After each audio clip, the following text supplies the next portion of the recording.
when are you gonna have a baby? Like literally, like the idea of it truly is so shocking to me. Oh, I'm too young. Don't you feel like in ways like we're still like 18? Yes, Girl, I in think about this all the ways. time. Yeah. You're staring at my I photos. was, She's I like, was. yeah.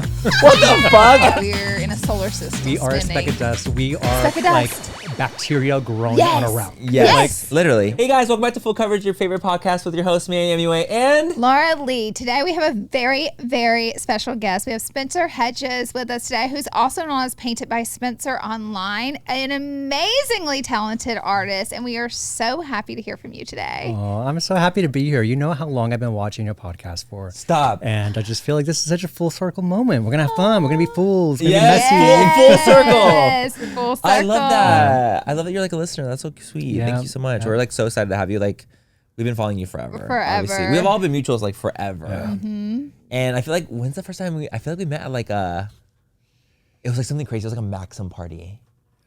I met him like literally at Then like, I don't remember because Yeah, I you know was those like, parties. yeah. It must have been a while ago. Well, no, It it was a was. long It was it Billboard? Yeah, something like Rolling that. Like, Stone. big Rolling party. Stone. Yes, Rolling yes. Stone. I was at that mansion that they had. Yes. The bodyguard saw that for Whitney I Houston. feel like I was at this party. I think you were, Laura, yes. That's what I was like. I feel like we all met like at the I same may place. have blocked that out. Yeah, I think we blocked that out. It's one of the deep cuts. One of the deep cuts. So in Full Coverage, we like to do a peak and pit usually like for the week. So we would love for you to share your peak or pit first. Okay. Well, we gotta start with the peak. Okay. Love My it. daughter, well, she's trying, but she's pretty good at it. Started riding like a bicycle, you know, with the training wheels and yes, everything. yes. So that was major. She didn't make it far, but gosh, was she so happy to do it. She like lit up like a Christmas tree. And then my pit, well, oh gosh, I mean, I hate to put A damper. on our parade here, Baby, but Let us I'm do dealing it. with like do. some Let us legal do. stuff, like Oh, trademarking no. stuff. It's just like, Sucks. you know, those kind of things. Just like You said go on for- trademarking? yeah, they The go on devil. forever. Yep. So Trademarking there's goes that. That's honestly the worst. I literally had to change the entire name of a brand in the middle of owning the brand due to trademarking. It's so what just- happened? You filed the applications and then you got a pose or something. What is it? Exactly. That's exactly what happened. And they opposed it literally weeks before it was like done. Finished. And the name of our business, one of the words in the name was a word in their name. So we could have went to court and we could have battled it out. They were so much bigger than us though. And my lawyer was like, It it's became a money not worth pit. it. Yeah. It's not worth it. So just change Monetarily. it. Yeah. So we just had it. But it's a headache through and through. Yeah, because you wake up thinking about it, you go to sleep thinking about it. Yeah. It's just like a dark cloud. It's a cloud. Yeah. And how are we messy. supposed to be creative through that? Mm-hmm. It's impossible. Girl, if I'm stressed, don't expect nothing from me. Don't expect me to be creative. Don't expect me to film. Like I'm literally just like that worst version of myself when I'm like super stressed out and I'm like, well, I can't function because that's all I think about. And it's like I'm like stewing on the same exact thing. Yeah. I feel like legal stuff is like the worst stress too because no matter what, no one wins because the amount of money Exactly. it takes either way. No one From both really, sides. really wins in legal battles. The lawyers you know? win. The lawyers Always. win. Gosh, what are we thinking? Like Playing with makeup? hello. All right, I could have been Elle Woods. I Yeah. object. Yes. Okay, Yes. cash in. I feel like that seems like such a like tough job though. Like being a lawyer, or like being anything in that world in that field. It's just like I don't have that Nasty kind of work, memory. baby. Oh, With my memory, I have the memory of a goldfish. Like it's just and would all the never work. rules and the laws. But you would slay the what would is it? say The the closing courts. arguments. Charismatic. Yeah. You're You very get that jury on your charismatic. side. You Charisma? would. Oh, I would. You Bitch, I would. would. You might have to do a would. couple I could favors. I would have to do something, but Yeah. maybe I would make them turn. I'd be like a scorned woman in there. They'd say, "Out with her!" I'm like, I did too Off much. with her head. I'm like, yeah. now I she's get dying. in trouble. Now she's getting killed. Great. Great. But we wanted to ask you like about your coming out to LA at 16. Because Oh, that is gosh, such yeah. a like fascinating aspect of the fact that you left Florida. Was it Florida? Florida. You Where left at? Florida. Tampa Bay. Yep. You left Florida to come out here at 16 years old to pursue makeup artistry. Yeah. Well, But what made- entertainment in general. Entertainment. Yeah. So what made you like want to move out here? Like what was the Well, I like, knew driving force? I wanted to be in entertainment, that's for sure. I was 16, and I mean, as you, I'm sure understand, I mean, everything up until 16 years old, it's a lot, you know, going through school and then bullying and this and that. And Were you bullied in school? Oh gosh, it was awful. It was awful. Were you out in school? No, I didn't even know what out meant. I was trying to figure myself out. Yeah. And when you have so many voices and opinions in your ear, It's so confusing. and it was Trust, I know. rough. And I remember the day I made the decision to become homeschooled, and in all in efforts to obtain my GED and get out of Florida, I can laugh about it now, but there were these guys were just awful. They were like seniors, and this is in high school. I was a freshman, and they stole all my belongings, my book bags, my backpack, everything, and put it in a urinal, pissed on it. All right, and you know how word gets around like wildfire in high school. Well, the same day, the principal or the dean or whomever gathered the whole school in the auditorium and said, one of our students have been victimized and this is unacceptable, and he wanted to make a lesson out of it. But everyone already knew I was the person. You were the lesson. So I was just like mortified. I was like literally crawling through my skin. And I said, and then I had to go tell my mom when she picked me up. And my mom, like, listen, she was like, absolutely not. We got to go get those books or whatever. I'm not paying for new books. No. And I'm like, Mom, I was literally just humiliated. Anyway, I was like, that's it. I'm done. I can't do this anymore. I'm out of here. Yeah. Was that like the big one that you were like, I need to get out of this school? Yeah. Because I feel like, because I didn't like really, in San Diego, I didn't experience like as much bullying, because I feel like in general, there wasn't like that much bullying happening at like my school. But I hear about bullying happening all the time, all over different parts of America. And I do think that it's like different in different places, if that makes sense. Like it's more harsh in places. And I feel like Tampa, Florida was probably like a tough one. It was rough. It was rough. But. And it wasn't about being gay, the bullying. Oh, absolutely it was. Oh, yes. Oh, gosh. I mean, I couldn't walk down the hallway without someone throwing something at me. I remember That's crazy. Kindergarten. I was a baby. I remember they must have been 7th or 8th graders. I don't know, but they were older kids, young teenagers, and like pinned me down on the playground and put their junk all up in my face. And I didn't understand anything. I'm like, what is happening here? And that was the second time I ever remember being kind of like bullied. And from that point on, it was not easy. It's because you're so sweet. Well, They always like want to target the sweet ones. I know. I had all my friends were girls. And I think they were just jealous. Maybe trust and believe it. That was I had one. I had only 100%. girlfriends. I'm like, Shocker. me too. Me too. I really I do. swear every gay would just have like in their young stages just have like all girlfriends. We didn't have a lot of gays out Out in Alabama. Okay, not out. I do believe they were among us. And like as soon as I hit college years, I somehow found the 2 gays in Montgomery County to be my friend. Correct. Again, it's like a closeted thing, especially like back then. Like it's different time different too. times. Like we didn't have like social media. I mean, we had MySpace and maybe some Facebook going on, but like it wasn't like it is today. And I'm not saying bullying doesn't happen today. It does, but people know more about it today than they ever have. 100%. And I just feel like differences, or what would be considered differences, are the abnormal then. Now it's just a little bit more accepting. Yeah. Almost kind of celebrated. Yeah. Even amongst the younger generations. It's great. That's why Gen Z and Gen Alpha is so great. And millennials always try to bash them. And I'm like, wait, they're actually really great. Yeah, they have their faults, but they're such a great generation. I mean, every generation has its fault. Like, it is what it is. Millennials might be the best one, but like, it is what it is. Millennials are the best ones. What do we have to do? How old are you guys? I'm 35.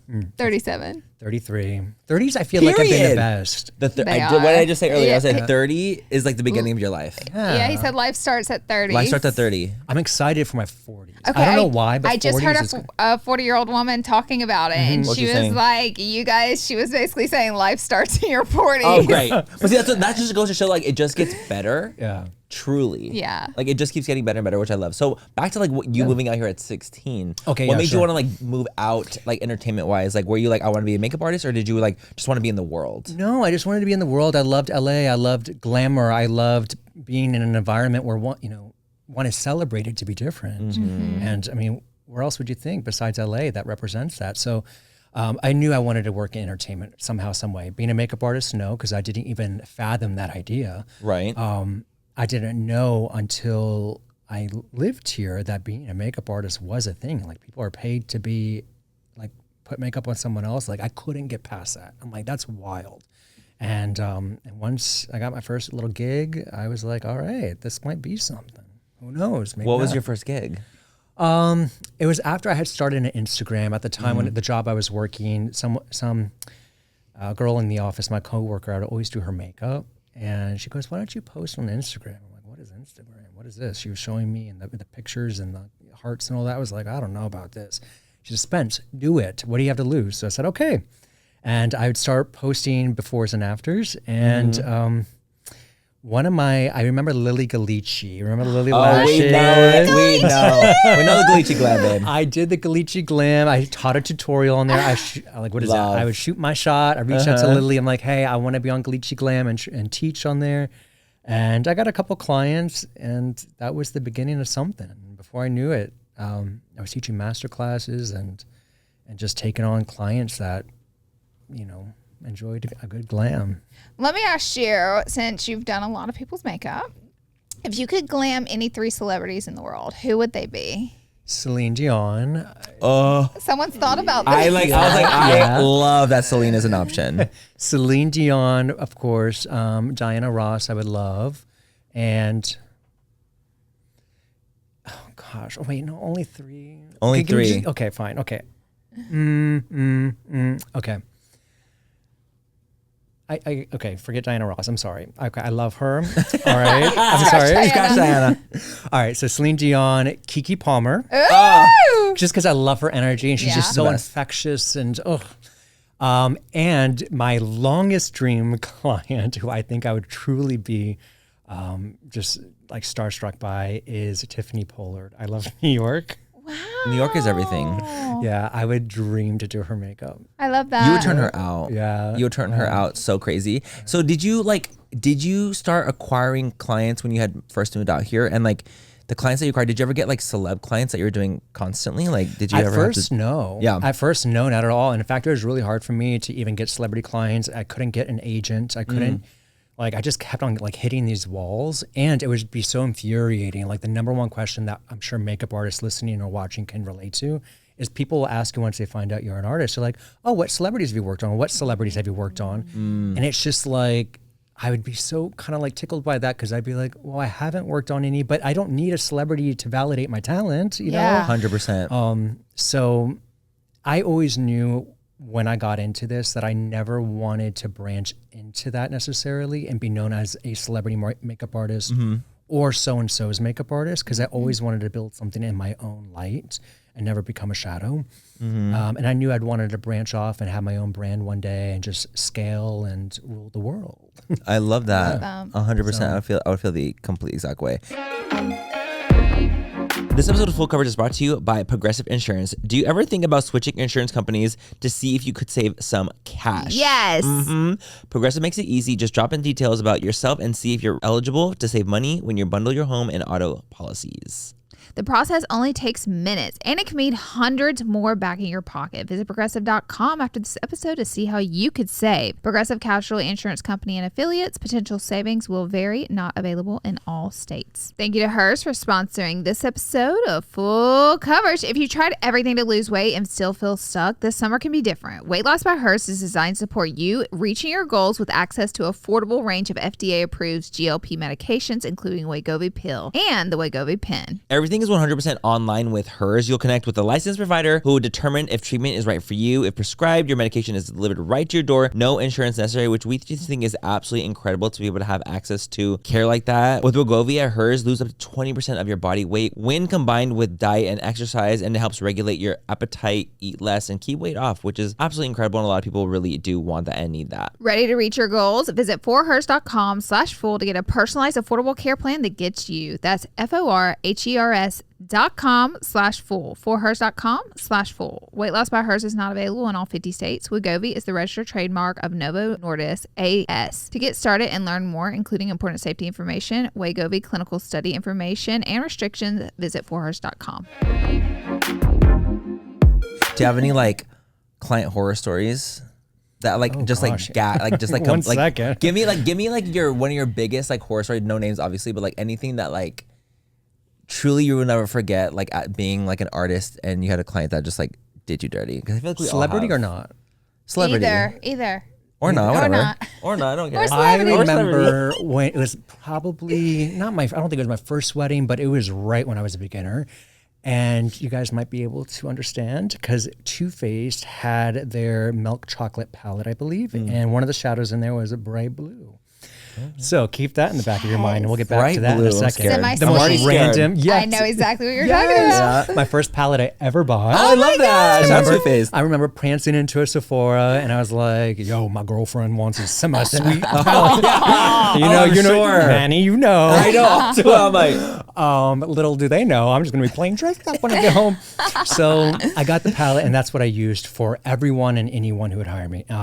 Fast forward to this wedding, I am doing the bridal makeup for this bride, of course, and we were in a was it a church, or for the sake of the story, it was a church, and her makeup was all done, and they're about to open the doors, and she walks down the aisle, something out of a movie, like very dramatic. And as an artist, like I just wanted to live as an artist and be dramatic and run in and do a couple touch-ups before the doors open. We're divas, we're queens. We want to make it about be a part us. of it, yeah. And so I just wanted to run in there real quick and do a couple touch-ups, and I had the palette like behind her shoulder because I was reaching in front of her because the train.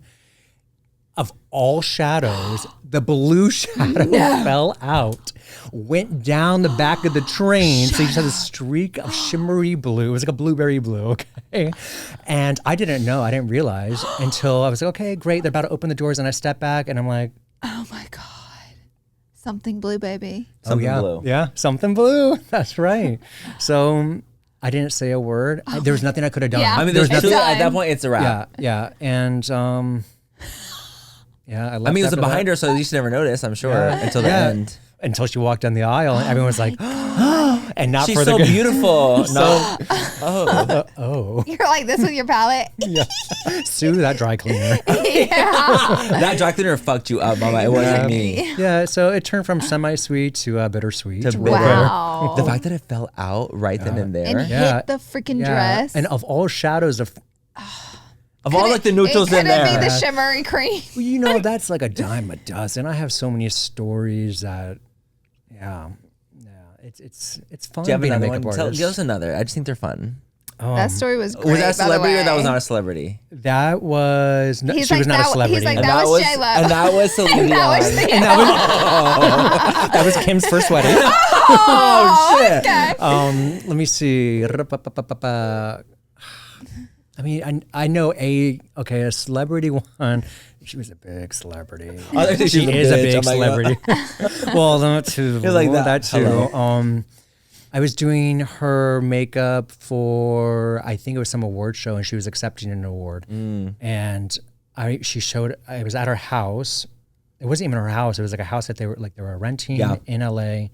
And I was doing her makeup for it, and her hairstylist was there, and she was running so behind, and she was giving me I ended up with 40 or 45 minutes to do her makeup while she was having her hair done. And they were sewing in a track into her braids. And so she was sitting on a low stool for the hairdresser. Oh, your back is. While looking down at the floor, okay? And she wanted of course she wanted a winged liner. She wanted a very specific graphic eyeliner look and full glam. She's a full glam kind of girl. And I was like, first of all, I'm back. I got 40 minutes to work with. You're super late, and I have no lighting. Wow. Literally no lighting. She was looking down at the floor, and the makeup turned out awful. Awful. It was not even one of those situations where someone would see and be like, it's not that bad. Yeah. Like, oh, it's It was bad. bad. It was bad. Yeah. Really? I was mortified, but what could I have done? Circumstantially, it was just what are you supposed to do in that moment? And I've worked in crazy situations. I've done someone's makeup right off the stage in a porta potty while it was raining out. Stop. I can work in any situation, but that was that was rough. Mm-hmm. And was she like, this makeup sucks? Yeah. Oh yeah. Oh she my was God. livid. That's what I was like, She was livid. no, did she Oh say? gosh, yeah. Oh She my was God, livid. Spencer. Yeah. And I couldn't just say just take a little bit of blending. No, it does. But at the same time, You're like, you do She's look like a well, you flaw. look just like shit. You do. yeah, it's what am I supposed to do? Yeah. Yeah. I mean, if you give me a light, I can Sit work. I up can make it work. straight. Yeah. Sit up straight. Maybe don't get your hair done at the exact same time.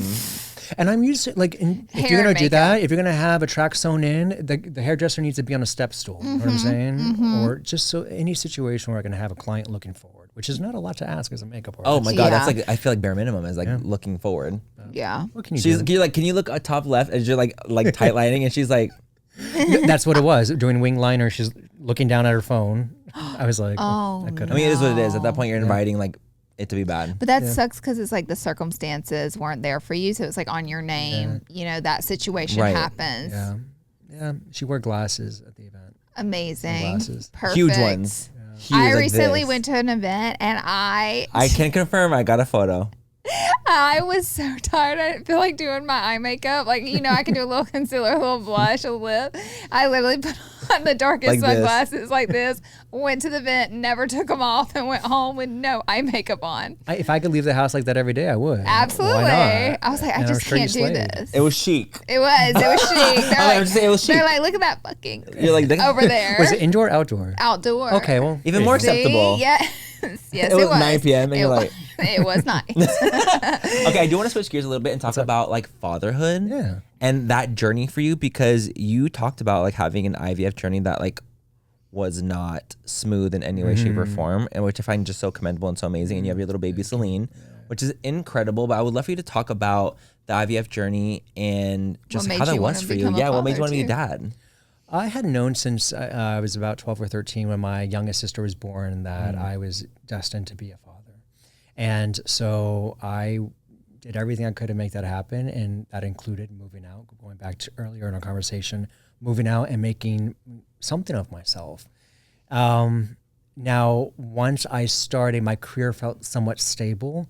I felt like, you know what, now is a good time. And mentally and emotionally, I was stable. Yeah. So people talk about, you know, finances, like making sure you're financially stable before you go into surrogacy and IVF, because it costs, you know, a fortune. But really, I had to make sure mentally and emotionally I was there and ready to be selfless, you know? Exactly. Because when you're on your own for so long and we're like growing up and trying to make something for ourselves, we have to be a little selfish. We have to look out for ourselves, because if we don't, who will? I had to be ready to completely put someone else before me. And once I was, then I was like, let's do it. I had her, and she's been the light of my life. And I'm someone who's always gone by a plan, though. Like, literally since I was 13, I'm like, okay, by the time I'm 30, I'm going to have my own child. I'm not going to be married. I'm not going to have a partner. I'm going to do it on my own. And then I'm going to have a brand, or, you know, build a company out. So that's, you know, that's just been my plan. I have her, and now we can build something together. That is so incredible. Yeah. So how was it doing IVF and surrogacy? I feel like you talked about it being like a struggle the first time. You had to do a second time, right? Or something like that? Yeah, the first one didn't go as planned. And, you know, when you, you know, to anyone who's been through the process understands how, like, it takes a toll on you mentally and emotionally and physically, you know, for women, of course. To lead up to that point, it was really disheartening when everything just doesn't go your way. And you have to jump through so many hurdles to get there that it just kind of feels like a slap in the face. And I've never really been like a super religious person, but when it happened, I got real religious real quick. And first I was super angry. I don't know how to explain this in a way where it just sounds really off-putting, but I was just so mad at whoever's upstairs. I don't know who's, you know, who was on the throne up, you know, above, but whoever that person, that figure is who's responsible for all this, I was pissed. I'm like, how could you do this to me? And, you know, you put so much energy and time making this happen, and money. I saved up everything to make this happen.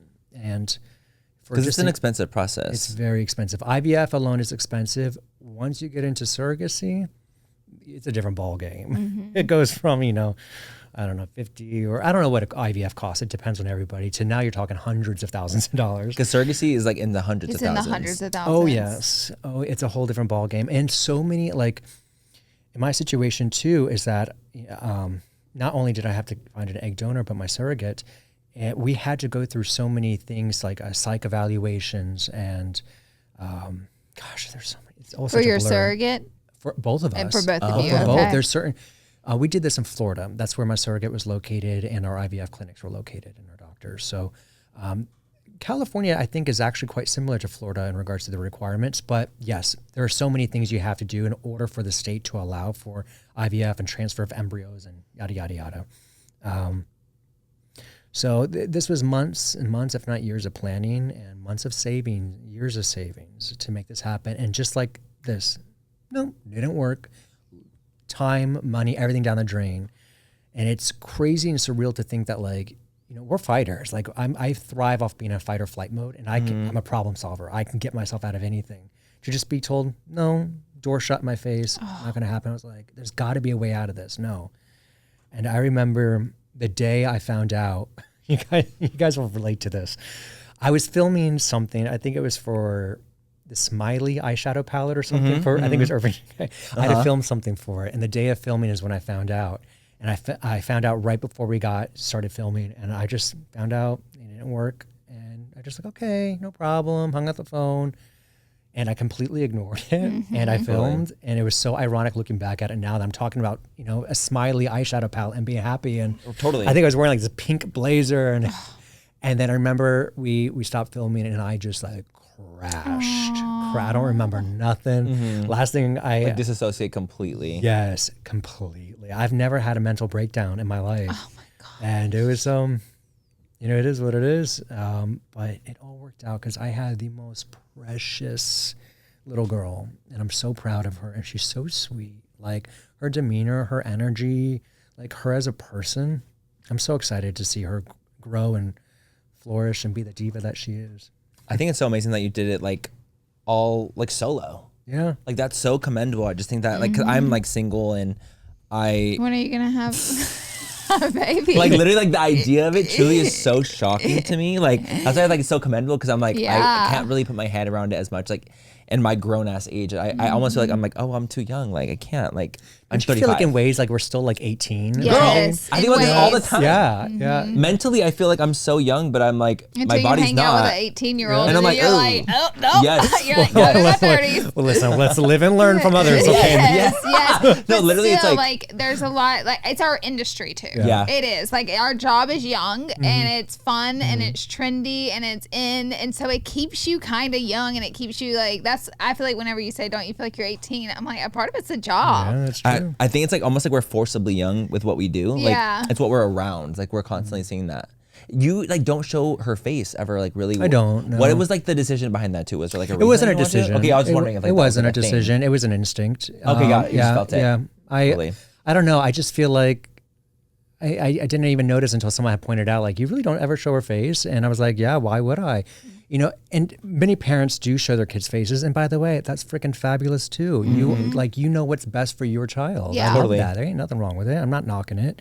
But for me and my family, I really respect her privacy. And my thing is this: we're in an interesting situation where we work in an industry where we monetize and we benefit and profit from views and engagement and sales and X, Y, and Z. I never want to be in a situation when she's old enough to ever feel like, was I kind Did you do that of, was to I me? a prop? Right. Was I a prop? Dad, I don't know.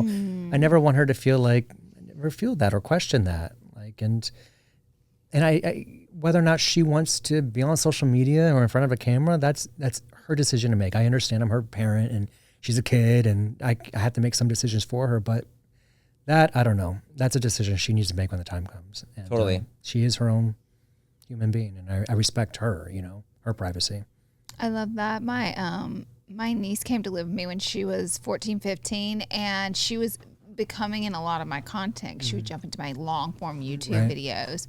And so we were like looking at the situation, and we kind of started to feel the same way because we were kind of like, technically I am profiting off. So the deal was she gets paid for anything she's in, and like right now up front. And then we also created a savings fund for her for like if you're in content. And this was her choice too, because at a teenage year, you can verbally say, I don't want to film, but she's such a lighthearted, easygoing person. If I never gave her one penny, she wouldn't have cared, but that's not the point. Right. You know what I mean? It's like, It's a principle. it's the principle, exactly. To not feel like a prop, almost to feel like you earned this, and if you don't want to do it, don't do it. It's your choice. Right. It's so true. I wish one day there's going to be a filter created for like Instagram and TikTok where it just automatically focuses like on a kid's face and blurs it out. There Yeah. is. They Is just there? came out with one. Oh. It's an app though. Okay. You can run the Footage. video through it, and then it tracks the child's face and it blurs it the whole time. Oh, gosh. That's dang it. amazing. And How that does which this I think is happen? I amazing. wish I would have thought of that. Yeah, no, seriously. Yeah, I just saw like a TikTok about it. It was like literally a video about this woman coming out with this app, and I thought that was so fucking genius. I'm like, oh my god, like you can post whatever you want to post, but like now it like tracks a little thing on them, which I think is so Yeah. amazing for people that don't want to show their face. Yeah. Is there something like about, before we finish this conversation about surrogacy, is there something about surrogacy that you would tell people that like they might not know? Like, is there anything that like, almost like, how do I say it? Like, something that surprised you about the journey surrogacy that you're like, wow, I did not expect that. You did it. I think just a lot of the legal stuff, you know, I think so my surrogate was my sister-in-law, and, you know, I'm like, okay, this might be a little bit easier, you know, the process because she's my sister-in-law. But something that we agreed upon from the very beginning is that we would treat it like any other surrogacy. Okay. And it was for the best, you know, because she deserves, it just made everything cleaner, right? But I was very surprised, like, I suppose at the end, like the process of like actually giving birth, like in the hospital, and like I was technically, it's actually my brother and my sister-in-law who's on the birth certificate. Yeah, so I don't know if you like know that, but and I guess it depends on what state. But in Florida, at least in this case, the surrogate and her husband is listed as the parent on the birth certificate, and then we have to have it amended and all this stuff. So, and so you had to amend it. Oh yeah. I had a lawyer that. Yeah, we each have to have a lawyer when you go into these kind of arrangements. And my lawyer had to send in something to the state, and I forget. There's so many things happening, you know. Yeah. But that was just one, and I thought that was surprising. Yeah. That shocked me. I did not know that. Surprise, Yeah. they're the parents until they're legally not. Like, do I get like visiting rights? I don't know. Yeah. No, seriously, that's wow. I did not know that. Thank you to Quince for sponsoring this episode of Full Coverage. You guys, believe it or not, your body's collagen production can start slowing down as early as your 20s. I believe it, unfortunately. At some point, it's not how do I stop it, but what can I actually do to help my body keep up? And to become more consistent and to keep up with the collagen, Quince's Collagen Peptides Plus is a simple way to add it into your routine and make it a complete approach. Quince Collagen Peptides Plus combines collagen, hyaluronic acid, and vitamin C to provide glowing wellness benefits and address visible signs of aging from the inside out. We love Quince. We just think it's an absolutely incredible product, and we love collagen. So at the end of the day, babe, we want to make it last as long as we possibly can. It's made in the USA with grass-fed, pasture-raised collagen peptides, and to support your skin, hair, nails, and joints. Add something simple to your routine. Go to quince.com/full for free shipping on your order and 365-day returns. That's QUINCE.com/full for free shipping and a 365-day returns. Quince.com/full. These statements have not been evaluated by the Food Drug Administrations. This product does not intend to diagnose, treat, cure, or prevent disease. Hi, I'm Stassi Schroeder. On my podcast, I share candid updates from my personal life, chat with some of my best friends about what's going on in our lives, give commentary on the latest pop culture headlines, and sometimes deep dive into random topics I'm obsessed with, like human design. It's a bit all over the place, but that's how I like it. And you will too. Listen to my podcast, Stassi, wherever you get your podcasts. I do want to switch gears into something more recently talked about, which I was so fascinated about. Yeah. Mind you, I already found out this because you told me, but the facelift. Yeah, okay. All right, so Manny saw me. I did. Maybe like a week after I had Fresh. it done. He was like numb. fresh off the table, still waking up from my anesthesia. Baby Okay. was in the room, baby. Yeah. I was right there. It was yeah. He literally, we were at like a brand dinner, and I was looking at him, and he was like, I just got a facelift. I'm like, did you? So I was like examining everything, the whole thing. So what made you want to get a facelift? And like, there's out of curiosity in your 30s. Yeah, there's a few things. One, I had lost almost 100 pounds, a little over 100 pounds. Wow, I didn't know that. Did not know that either. Yep. So that takes a toll on you, and your skin and elasticity just is a little different after that. Two, I was tired. I was real tired. I mean, like, having a baby, like having a kid, like there's no sleep, and it's just me, and then I'm working. So at that time I had spent the last 2 years literally filming and working through the night so that I could spend the day with her. So I wasn't sleeping at all, and I was just tired. And heck, I was like, why not? I have the resources to do it, and I got a little bit of downtime. By that, I mean literally 6 days. So I was like, let's do it. Sharpen the scalpel. Let's go.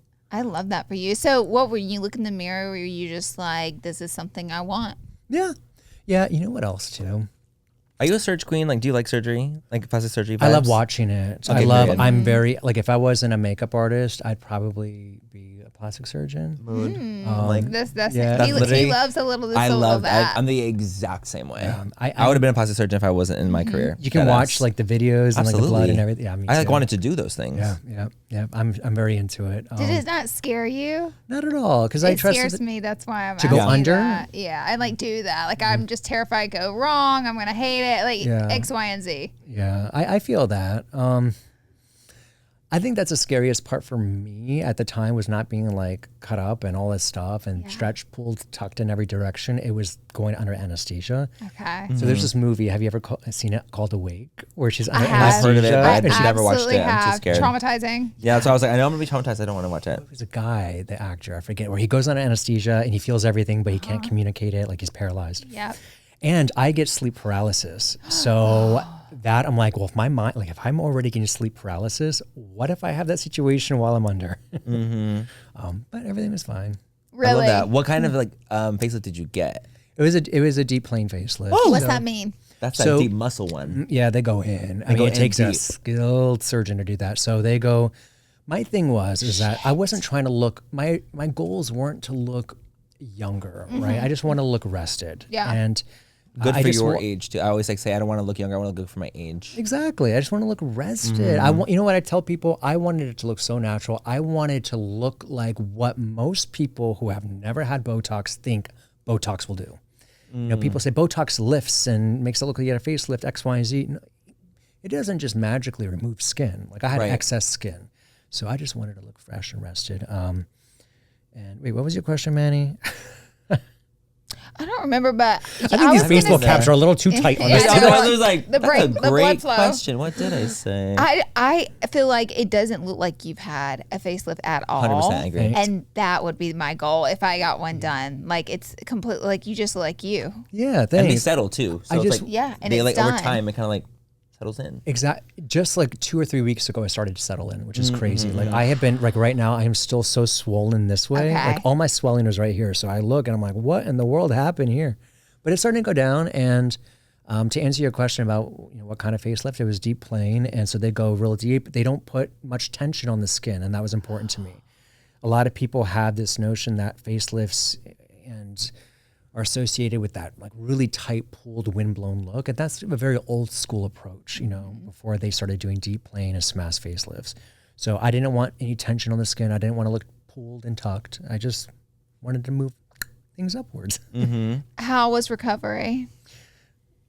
For the facelift itself, okay, so I had a facelift, a neck lift, and a brow lift. Okay. So the neck and facelift, easy peasy. I didn't even need to pop a Tylenol for that. Really? Easy peasy. Just Literally swelling so and- easy. Swelling. Tylenol, Yeah. I'm yeah. like, no, we're like this. Just need one Tylenol. I need a shot of tequila. Yeah. We got this. Yeah, it was very easy. The brow lift almost took me out. Really? Yeah, I will never do that again. No. And the juice was not worth the squeeze, Stop it. Wait, so brow lift. So what Where would does be the that- difference? yeah. Yeah. What's the difference? I'm like, bitch, what the fuck? Okay, so I'm a like, I'm thinking facelift- He's like, facelift. "Slow down, I'm thinking facelift. I'm like, is that not lifting a brow too? Like that in my Yeah. mind. A lot of people think You know what I mean? right? Like that's what I Yeah. would have thought. Traditionally, a facelift is actually really right here. Okay. This is a Jowls. facelift, yeah. Yeah. Neck lift goes in behind here and lifts this, and then a brow lift is up the here. top. Yeah. So in the way he did my brow lift, he makes an incision here, and then I don't know how much of this you want to include, but Manny, I know you'll be into this. I live. No, we'll include the whole thing. Absolutely. They literally separate my scalp and the skin and the tissue. This attached. Yep, and they anchor these muscles in the back and everything. It is so painful, the recovery, because I didn't know they were doing all that. And I see. but it literally felt like I had a knife through my temples. And I couldn't look at light. I had to be in a dark room for like 4 days straight. Oh, and it was so no. painful. I couldn't like sleep. I will never do that again. Oh. And then you Neck did them and at the face same. easy. Did you do it all at the same time? Oh yeah. It was like Okay. an 8-hour procedure. Oh, that's so I was major. under the knife for 8 hours, and he did his thing. Wow.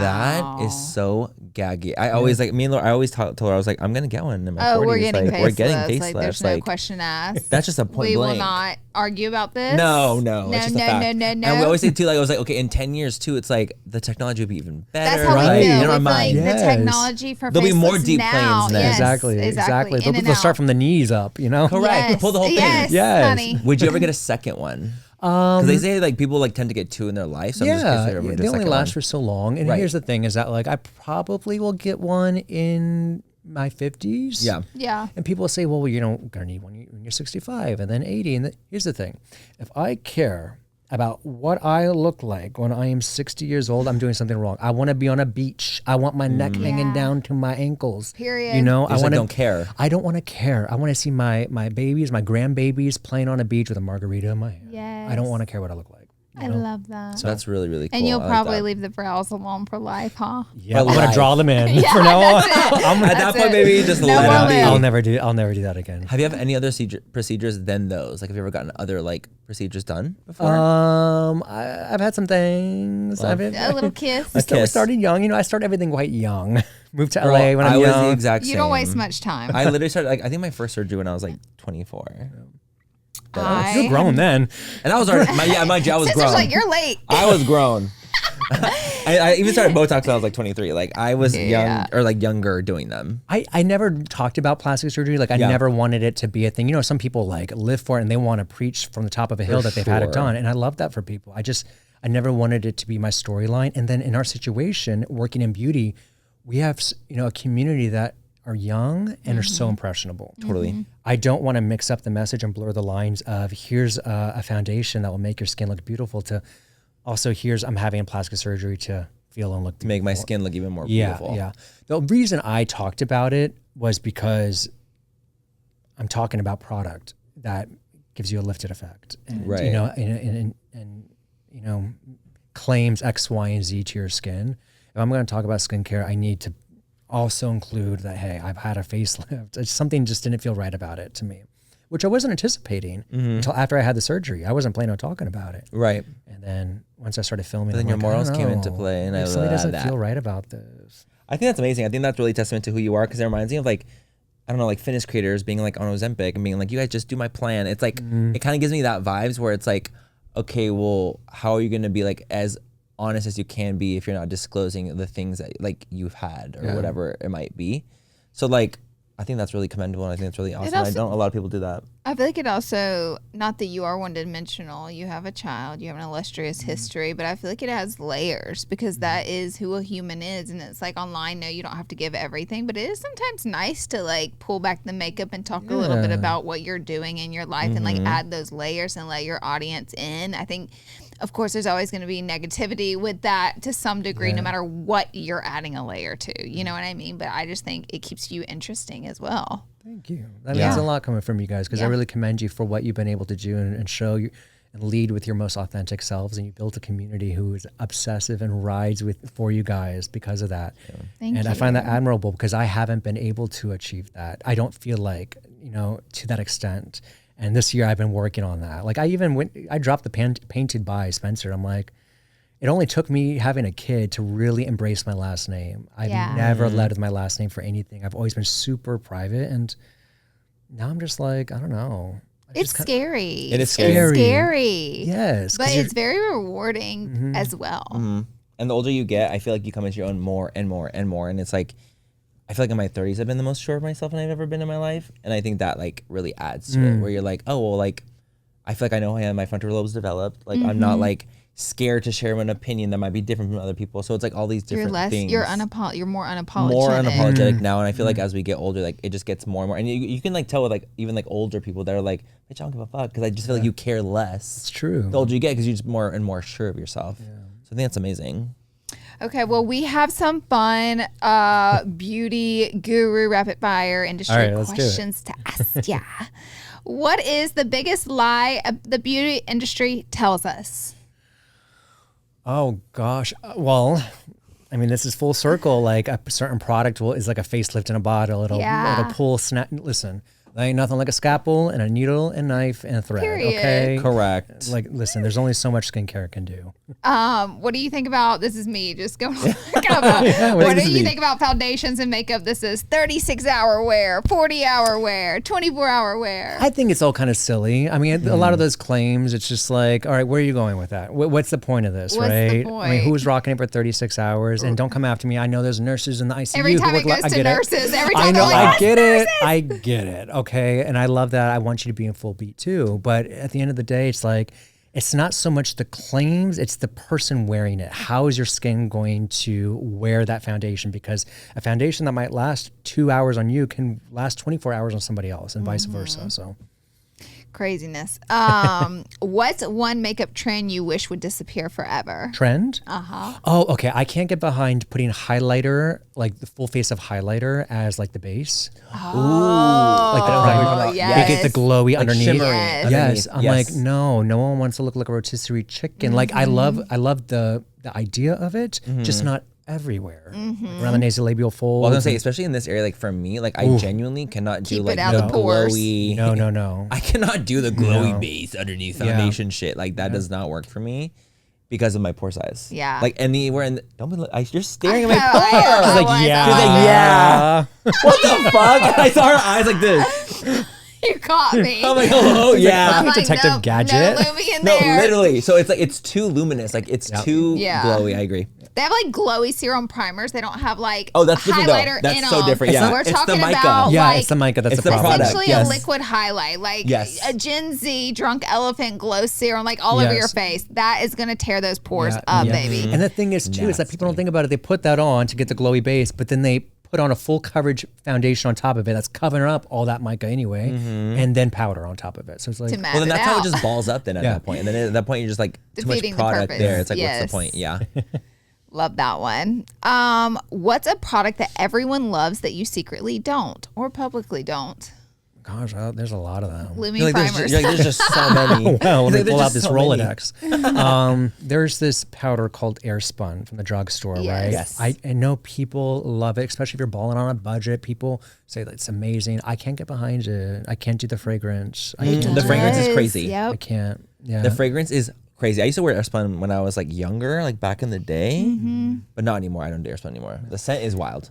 And there's like, it's the little bit of tint they have it in there. It's just like, Like a as a cream makeup color. artist, yeah, it's almost like like, a beige. peachy apricot. Yes, beige, yeah. yes. As a makeup artist, like on clients, there's just, I'm a little bit more limited with that. It's a good one. 100%. That one's super iconic. What's the most money you ever spent on one beauty treatment? Well, I'm like, Let's well, make you it know, away. so. let's see. Treatment, a surgery is considered a treatment, right? Yes. Yeah, let's do that. Yeah, I would say north of $100,000. Yowza. That's when that shit looks Is it good. big north or little north? Little north. Okay. Okay, good. Good. I'm like, good. Okay. I'm like, Great. how north are we speaking for a personal reason? North Pole, North- are we talk- equator. Baby, where are we going? Where are we going? But mind you, I had a few things That's done at true. once. Exactly. Yeah. Actually, 100%. like 3. So that is not bad. That's actually great. But you know, surgeons are out there on the streets charging like $300,000-$400,000. Yes. Absolutely. Nowadays. And I'm That's thinking like the obscene. deep flame. Like, Madness. though a lot of the times, like from the ones that have been doing like big facelifts, like Kris Jenner, like they're charging like $400K for Yeah, these deep planes. And yeah. I'm like, Yeah. There's a couple. He's good. There's another one out in it's like Middle America. I forget where, but he's great as well. There's a few doctors that are just really fantastic right now at the facelifts, the deep plane, and good for them. but not If- charging $400K every time. There's some that are not charging that. This is like the doctor I went to genuinely Yeah. isn't, and he also got me in like a week before I booked it. So Whoa, he did me a that's solid. quick. I've known him since I was 16 years old. Okay, nice. And, he knew that I wanted this, and usually I'm sure he would probably like have someone, especially at my age, really think this out. Totally. To make sure that I'm in a mentally sane place to make this life-altering decision. Totally. But I had talked about it for years with them, and Yeah. felt like I was ready. He was like, it's fine. You've been crazy. Next. Yeah, you've been crazy. Nothing new. You've been crazy. On the next one. Get him in the chair. Becky, get his card. Yeah, Give him a card on file. Put it on Get the the Amex. Yep. What's the biggest red flag when it comes to meeting another creator? Or these kind of go hand in hand. Or what's like your biggest creator ick?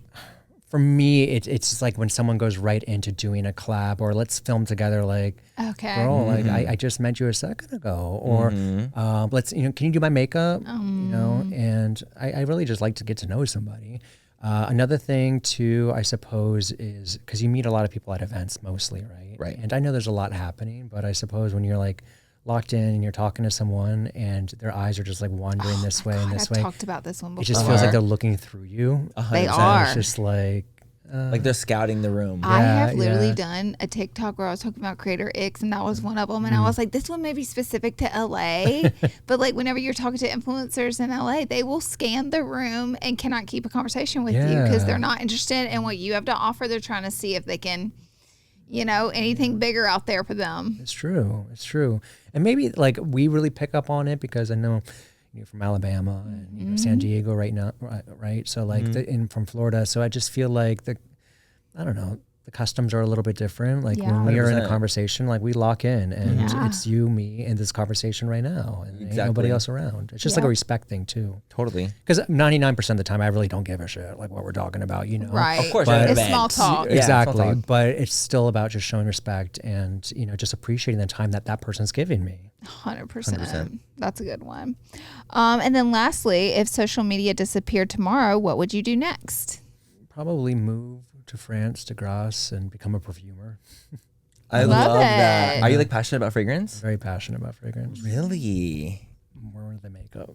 More than makeup. So you could literally be in like perfume talk, like all the girlies. Yeah. And like fragrance talk. I hate to, I'm not going to do them a disservice like that because a lot of those girlies up on Perfume Talk, they are like invested. Like dedicated. Super Truly. dedicated. Yeah. And, I had to pay them some respect because they're like, it's been their thing for a long time. Yeah. I don't collect like that, but once I'm really passionate about a fragrance. So for example, like I've been passionate for like the last 8 years on finding a perfume that smells like a waffle cone, like ice cream parlor, vanilla ice cream waffle cone.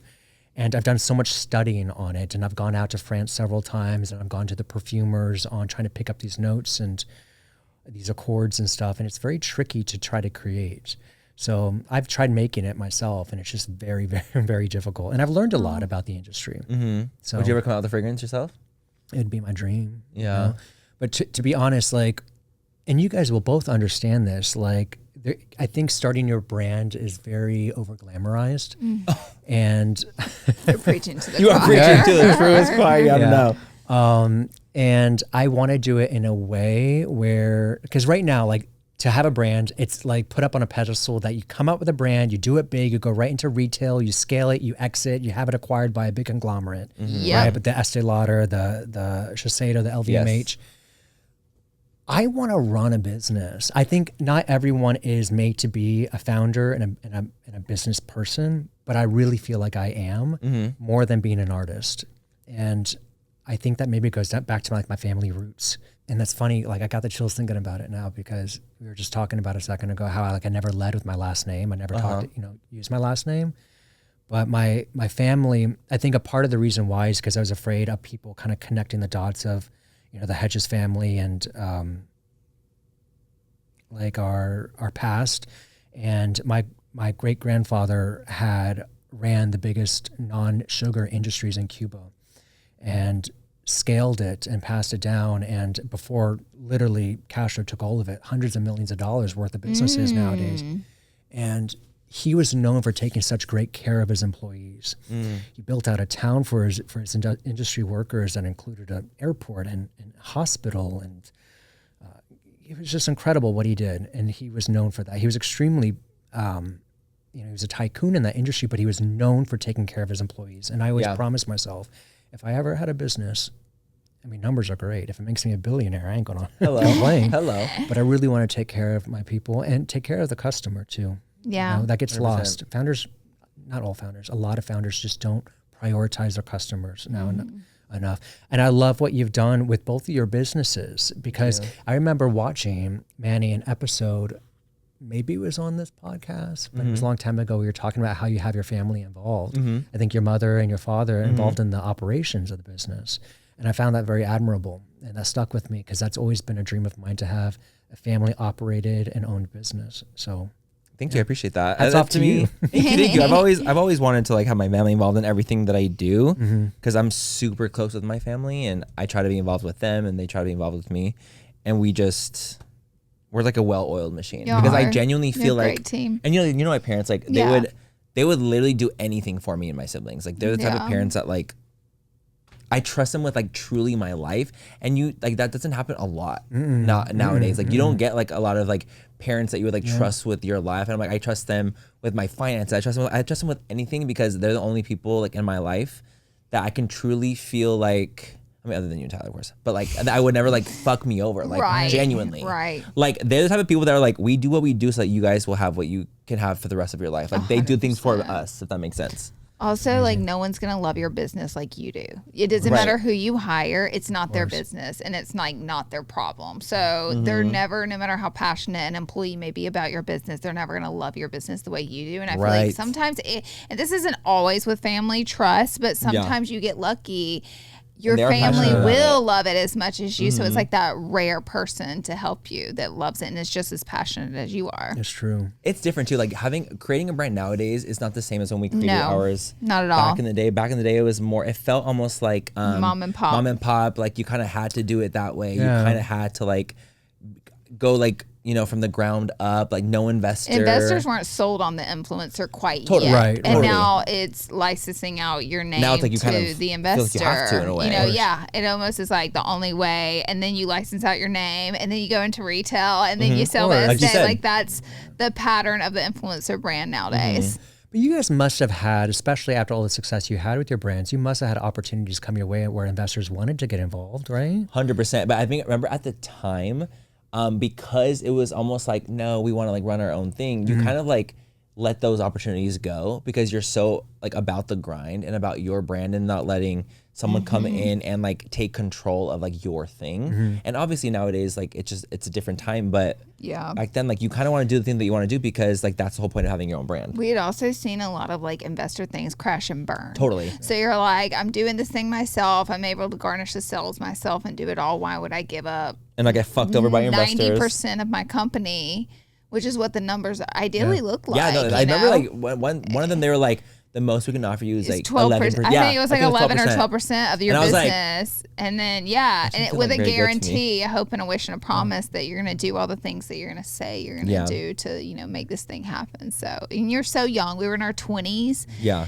You know, so it's scary. So it's just, an investor is not a golden ticket for sure, but also doing it yourself, I mean, it's very hard. It's very hard. Yeah, there's so many pros and cons. Exactly. Yes. I mean, that's like, it's literally like a double-edged sword on both sides. Besides the money that an investor brings, like I can imagine that they also bring a lot of operational support and infrastructure in a business. Tons. That's like one of the biggest thing that you want. It's not the money. You want their relationships marketing with retailers. teams, yes, and relationships, their infrastructure. Their PD, everything. That was the number one thing me and Manny were gunning after whenever we were talking to investors. We're like, forget the dollars. Baby, give me the PD. We need, we needed that. Can I ask you guys, and of course you don't have to answer if you don't want, but like after seeing like how involved and how, I don't know what the golden ratio is now, so to speak, with investors coming on board and partnering with an influencer, a celebrity, whomever, a makeup artist, creating a brand and seeing how it scales and how they've been able to access such a crazy numbers. Do you feel like looking back that like you regret not taking on investors, or do you not? And you like the way everything went? Regret. You regret? I think I regret too. But the problem is the investor that I would have taken on, they wouldn't have done what they do. It wouldn't have worked out because they took on other brands and it did very bad. So I was like, ooh, that was my future. Thank God. But if I would have said, okay, I do want an investor, let me start interviewing people and pooling and finding that capital and finding those people, that is where I regret not doing. Yeah. Like I was almost, and I feel like for me too, like I was almost too set on the idea of like having my own thing that I didn't even leave a lot of opportunity for the idea of being able to scale in like a different way. And like I was so like, well, I can get these accolades myself, and I was almost like feeling kind of hubris in that way where I was like, I can do it, you know, like I can do it myself, like ground up mom and pop. So to me, it was almost like I wanted to have this like success story of like having a brand that like I paid for, like I did the whole thing, you know? And I've had a lot of successes with my brand. But when you think about scaling and you think about like long term, I do regret not having those infrastructures put in place because I would never know the things that other people know that are in the industry for 20 years running what a business is like. I didn't have that kind of experience. My parents didn't have that kind of experience. Well, and that's the thing too, is like you go into it being the creative, but then you're trying to you have the Let's do logistics of the 3PL and then the insurance and then, you know. And that's what you're going to spend most of your time doing. The creative is 10% of the brand, and you'll spend most of your time putting out fires. And the other problem is you're selling in an American market. America has the most competitive market for beauty, and that goes hair, makeup, skin, fragrance, that's beauty. So we have the most competitive market in the world. So you have to compete is the problem. And sure, there's quote unquote space for all of us. That's why brands are closing their doors every other day, because there's not space for all of us. It's competing. It is staying, you know, with other beauty lines, which is one of the, like, makeup itself is one of like the most competitive markets, because we've seen it blow people up to billionaires. So everybody's taking their swing at it. So it's like, what are you, with the knowledge you have and the funds you have, going to be able to bring to the table to compete with some of these top brands? I was a drop in the bucket, even with 100%. My audience size. And that is where I needed the infrastructure and I needed the scaling. The scaling. And that's 100%. Why most influencers, they're like, just cut straight to the chase. Let's just bang this thing out. Yeah. I mean, and it just depends, really. That's what we were saying. And then also too, it allows, you know, people to just be creative, because when you're having to wear so many hats, you're just drained, and then like no one wins. You know what I mean? No one wins. Okay, last question. I'm because I just love talking to people about business now. I mean, who is this guy? And then this will be the last question. No, we don't mind. I turn the table around. I could talk this all day. I love it. Okay. So when you started, you decided, okay, I'm going to start a brand, right? One, how did you decide on how many SKUs or just how many units to order per SKU, right? Because you don't know, you sell products for other brands, you see how numbers do, but you don't know how you're going to do when you launch. And two, which is a really personal question, how much did you set aside? What was your budget to launch a brand? How much did you spend? I knew based off of my collaborations. With Morphe. No, I mean with everyone, all my collaborations. Yeah, all of the collabs I did, that was my scaling. So for me, it was about like being able to order enough that I had to not sell out, because I never wanted to sell out, because I feel like when you sell out, then it's like a wasted opportunity. It's a wasted opportunity to get people to buy things. So it's like, why would I ever want it? I also like don't want to sell for the sake of people actually wanting something. Like I want them to have it. For me, it was actual experience with collaborations that helped me like know the amount to do. I felt like with the collaboration, same. I was going off what I had sold, because first product was an eyeshadow palette. I had come out with eyeshadow palettes in collaboration, but that was a humbling lesson, because people will not buy from a brand that's just coming out. And I didn't know this. I had no idea.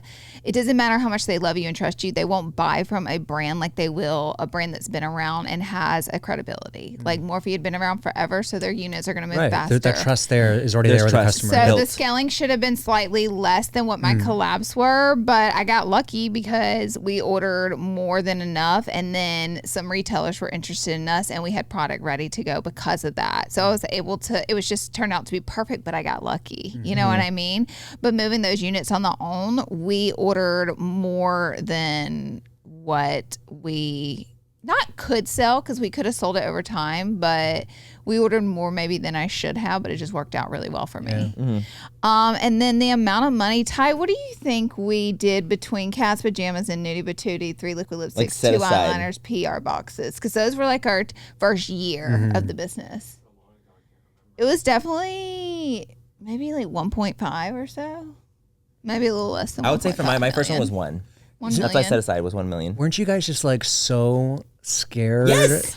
Cocky, confident. I was scared and excited. I was both. Not cocky in a rude way, but just look what I had sold. Like look over these years and years of doing this through YouTube, and this is old school stuff. But I mean, look at I'm like, what I had sold is just like, if I could sell that on my own, I mean, I'd be set and sell. You know what I mean? So scared, but not really. More excited. Like I can't wait to launch this and then to blow up. You know what I mean? Like really excited. When you guys like went live on your website and it was available to purchase, do you remember like where you're at, who you were with? Yes, I remember my shit was fucked up. I remember my shit got super fucked. My first launch. What can't go wrong will go wrong. Because like we had like, it wasn't like set through PayPal correctly. Like it was still like on test mode for PayPal even when we had went live. So then anything that people bought and they used PayPal, like all that money, like we lost. They got product, but we lost the money because it never went through. Wow. So like I lost out on like tens and tens and tens of thousands of dollars. Wow. And like we had like tried to send an email like, hey guys, like it never went through. Like if you guys could pay for your shit, we would appreciate that. And some people did, some people didn't, obviously. So that was like They got free makeup. tough. And she got a free palette for it. But That was your first freaking launch. that was my first one, and I was like, oh my god, is this how it's gonna go? But it is It's like growing that pains, though. is It's growing growing pains. pains. Like I always tell new business owners, I'm not trying to scare you out of your business, but I'm like, if you aren't fighting a fire and in hell every day, you are not doing your business correctly. And we are like the perfect examples of that. I also, oh my God, the amount of fires, like I could talk to you for a week about the things we have been through. I remember one time we had a 3PL, which if you guys don't know, that means we have a third party shipping out our stuff for us, distribution center. And I had flown 24 hours to India to do a master class. And the whole point is we were coming out with a palette, and we want the palette to be used and given to everybody who attends the master class in India, right? Because we wanted to like tap into retails in India. So our 3PL are supposed to ship like a pallet of pallets to India weeks before. And I get to India and they're like, by the way, the pallets never came. And I was like, what do you mean? Why are you telling me right now the pallets never came? She's like, we just never got them. We contact our 3PL immediately. They made a mistake. They didn't ship the pallets. So I'm There's always across mistakes. the world doing a master class. No one has my product. And by the grace of God, I threw one of the pallets busted in my bag. And that was the only pallet we had. And I fired the 3PL and created my own distribution center after that. Wow. That right there alone is just a whole other business. Oh, and there Literally. are so many pros and cons I could talk to you about. Wow. 3PL versus doing it yourself. Like Yeah. there's so many pros and cons. Oh my gosh. I'm just so, I don't know why I had this itch, but like, you know, I told you I'm all about a plan. I got my baby, I got my family. Now I'm like, I'm ready for something else. And Yeah. Absolutely. I'm just like love picking people's brain about this because our situation is a little different where like, you know, I'd imagine when someone launches a brand, a majority of their budgets goes towards marketing and ads. That's the one thing we really don't have to spend money on up front. You know, we Right. already have the audience, we already have the community. So I always wonder, and I've spoken to friends about this. I'm like, how do you know how many units to order? Right. You know, We had experience from the collaborations. I think that's a that makes really sense. good like baseline, honestly, was having that for us. And then also like go based off of what the MLQs are for like these labs and We stuff say like that. and go, then I off would of say personally, like, I would say go MLQ. Like, what is your lowest you can probably go? I would depending on what they are. start. Yeah. And let's say that blows off the shelf and you're like, damn, we're sold out now. We're missing sales. Probably going to be better than having a lot of your money tied up in units when you could be coming out with that next launch. It's incredible. I'm so happy for you guys. I'm so proud of thank you. you. It's not easy, and No, it's really, everything really, you guys really have done hard. is just. I bet your families are really proud, huh? I would like to think Sometimes. so. Yeah, I was like, I would like to think so. I think I have a lot of family members proud of me. Same, I do too. And we're proud of them too, so. Yeah. I mean, they're all right. Families are all right. yeah. Is there anything else holidays. you want to like talk about before we Well, I don't know. I feel like we here? could chat all day. I No, don't think literally. so. Did you just get a new role at One Size? I did, yes. I'm the global my brand gosh. ambassador now. He's the global brand Shut ambassador Yeah, at One One Size. Size, the first ever for them. That's Why didn't we know? crazy. I literally, Yeah, I'm yeah, like, wait, yeah. I literally just leaped it to me. One Size, I gotta plug it. Sorry. Hell Oh, yeah. No, Yeah. please. Like, tell us, like, We how that love even come One to be. Size. It's like a dream come true, you know, because that. this is a dream role for me. I have always, you know, people have always, I feel like, kind of asked me like, oh, when are you starting your own brand? When are you starting your own makeup brand? And honestly, that's just hasn't been in my future, and it still isn't to have a makeup brand. I've always just wanted to be in a supporting role and learn and also offer what I have to a brand. And One Size, it just felt natural. I mean, you know, Patrick. Of course, like, it Yeah. feels like very like correct. Yeah, but I love the whole team behind it, and I loved once I became privy to what they were releasing for this whole year, and then Q1 and 2 of next year. I was like, I have to be a part of this So perfect. somehow, some way. And we go way back. You know, they were the first brand that ever sponsored me. And, Oh, I love my that. content. No way.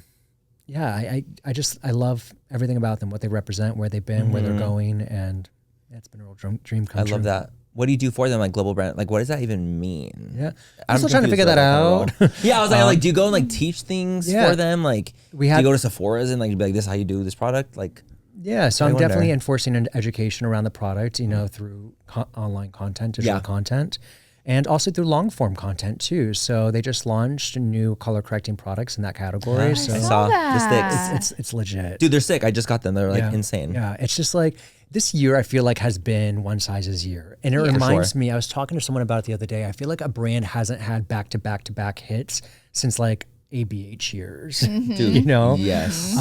Makeup Forever does a nice job with kind of blurring the lines between artistry and consumers. Yeah. But One Size has really gotten it right, and they perfected it. And Well, they're great at doing innovative things that are fun. Yeah. That's That the thing. work. They're always innovative, but not too gimmicky Yeah, where it they're not doesn't gimmicky. work. You know Yes. what I mean? You Exactly. can take them serious with their innovations. Yep. Yes, exactly. They're not, throwing, eyeshadows in a tin can, so to speak. You know what I'm saying? That was a little crazy angle. I'm like, What? hello. Sorry. The sky is blue.